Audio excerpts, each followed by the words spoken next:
Hi guys, Batok series tayo sa question number 7. The sum of two numbers is 65 and their difference is 11. What is the smaller number? A, 27, B, 38, C, 54, D, 76. Kapag sinabing sum of two numbers, automatic po yun that we are going to use a letter to represent the two numbers. So, ang ginamit ko dito, let the two numbers be X and Y. Okay? And ang sabi, sa first number daw natin, the sum of two numbers is 65. So, ang equation natin dyan ay their sum is 65. So, X plus Y equals 65 dito sa part na to.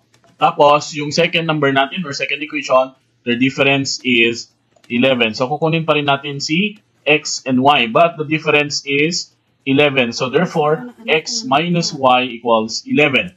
Dito sa part na to, pwede kayong mamili any of the two equations ang uunahin to solve for the first variable. So, ang isosolve natin dito sa part na to, since ito na yung nauna, right? So, mag-start tayo using this equation. So, X plus Y equals 65. So, we're going to solve for the value of X kasi dito sa part na to, one variable lang tayo sa part na to ang hahanapin natin. Therefore, if we're going to find for the value of X, X is equal to 65 minus Y. Then, we are going to input ano ba ang value ni Y, value ni X kapag i-equate natin sa equation na tong X plus Y equals 65.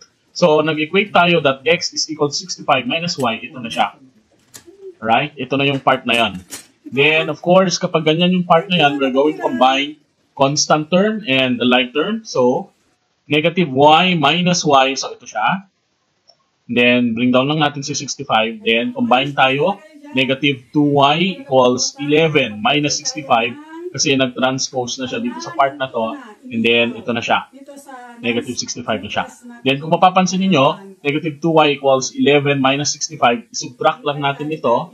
That gives you negative 54. Kapag nakarating ka dito sa part na to, automatic that you need to divide negative 2 by this part. So, negative 54 divided by negative 2y is equal to 27. Positive po siya kasi negative divided by negative, that's positive. And 54 divided by 2, that's 27.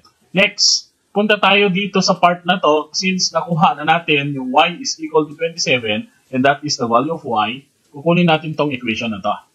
X minus y equals 11. Kukopihin lang natin, we have x minus y equals 11. Then, yung value ni y, which is 27.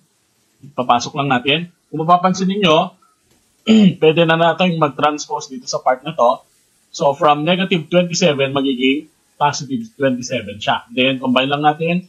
X plus 11 plus 27, that is equal to 38. So, dalawa na yung nakuha nating equations. Now, balikan natin yung question. What is the smaller number? So, kung mapapansin niyo, si 27 ay mas maliit kaysa kay 38. Therefore, the two numbers are 38 and 27. And yung tanong, the smaller number is 27. So, letter A tayo sa part na to. Follow my talks for more videos. See you to the next episode.